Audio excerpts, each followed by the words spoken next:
When we talk about the economy, all eyes are usually glued to the stock market. But what if I told you the real signals, the ones the big institutions are watching, are actually hiding in plain sight in a market that, let's be honest, most people think is kind of boring?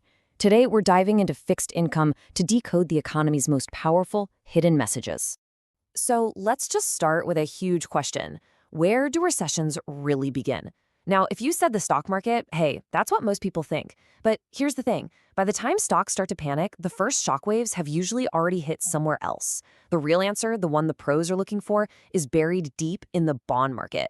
Okay, so let's get into it. The first and honestly the most fundamental signal is something called the yield curve. And I want you to think of this less like some boring chart and more like a roadmap to the future of the economy, one that's drawn by millions of investors every single day.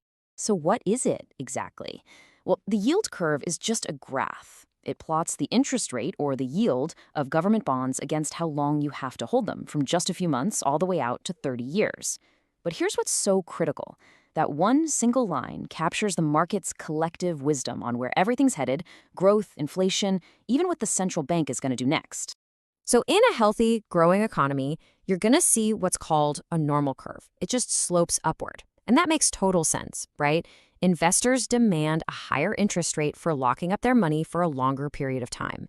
You'd want to get paid more for the risks of lending for 30 years than for just 3 months. When you see this shape, it's a sign of optimism. It's our healthy base. But then, things can start to get interesting. A flat curve is when short-term and long-term rates are pretty much the same. And this is a huge signal of uncertainty. The market is basically shrugging its shoulders and saying, we have no idea if the future is going to be better than right now. It's a transition phase, and it's a major warning sign. And this brings us to the most famous signal of them all, the inverted curve. This is when short-term rates are actually higher than long-term rates. It's completely backwards, and it means the market is practically screaming that a growth slowdown is coming, so much so that it expects the central bank to be forced to cut rates in the future. Historically, this is the most reliable recession predictor we have, period. Now, professionals don't just look at the overall shape. They actually read the curve in two distinct parts. The front end, that's the short-term bonds, tells them what the market thinks the central bank is going to do with interest rates really soon. But the long end, that reveals the market's deeper beliefs about long-term growth and inflation. It's like getting two different forecasts from one single line. And that brings us to our next key concept. So if the long end of the curve is about these big long-term expectations, why do those bonds sometimes pay an extra premium, even when policy isn't really changing? Well, we're talking about the price of future risk. This extra has a name. It's called the term premium. It's the additional compensation investors demand for the sheer uncertainty of locking their money up for a long, long time, like 10 or 30 years, instead of just playing it safe with short-term bonds. Think of it as the market's price for taking on the risks of the great unknown. And this premium isn't random. It's driven by very specific fears. Is inflation about to get really unpredictable?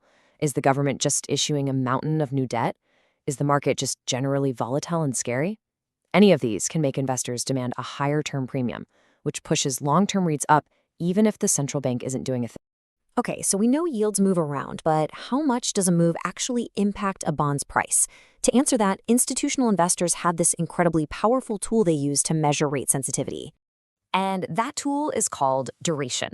Simply put, it measures how sensitive a bond's price is to a 1% change in interest rates. So a bond with a high duration is super sensitive to rate changes, which means it's riskier. A low duration means it's much more stable. It's really the main way the market measures interest rate risk. And here's why this is so important. Let's say you hold a bond and its duration is 8. If interest rates just tick up by 0.5%, that's only 50 basis points. The price of your bond is going to fall by about 4%. It just goes to show how a seemingly tiny move in yields can have a very real and very significant impact on your investment. Okay, so up until now, we've been focused on government bonds, which are generally considered risk-free. But what about all the debt issued by companies? Well, the market has a way to price that risk too, the specific risk that a company might not be able to pay its bills. And this is measured by something called the credit spread. It's simply the extra yield or interest you get for buying a corporate bond instead of a safer government bond. The crucial thing to remember is that this spread isn't just some number. It's a direct, real-time indicator of how the market feels about the health of corporate America. And these spreads, they're always on the move. When the economy is strong and nobody's really worried about defaults, spreads tighten or get smaller. But when recession risks start creeping in and companies face higher costs, spreads widen or even blow out, signaling major stress. A lot of times, widening credit spreads are the canary in the coal mine for the whole economy. Now for our last concept, and this one is a silent, slow-moving risk that can suddenly erupt into a crisis. It's called the debt maturity wall, and it is all about timing. Let me paint you a picture of the problem. Imagine a company that borrowed money years ago at a super cheap 3% interest rate. Well, that debt is now coming due, but today's interest rates are at 7%. All of a sudden, their interest payment is going to more than double, even if their business hasn't grown at all. That is a massive shock to their cash flow. And this creates a really dangerous cycle. First, rates go up. So companies put off refinancing, hoping rates will come back down. This causes a huge pile of debt to all come due around the same time, and that's the wall. As that wall gets closer, the market gets nervous, credit spreads widen, and eventually defaults start to rise. It's a risk that just builds and builds slowly, and then hits all at once. So let's put it all together. Each of these signals gives us a totally unique lens. The yield curve, that's our look at the economic cycle and what the central bank might do. The term premium, it measures those hidden fears about inflation and government debt. Duration shows us exactly how fragile portfolios are to rate moves. Credit spreads act as a real-time health check on companies. And that refinancing wall, it warns us about default risk that's building up right under the surface. It's a complete economic dashboard. And that brings us to the ultimate takeaway. This quote really says it all. Most major shocks to the financial system, they don't start in stocks. They start right here, in the fixed income market, and then they ripple outwards. So the next time you really want to know where the economy is headed, you know exactly where to look.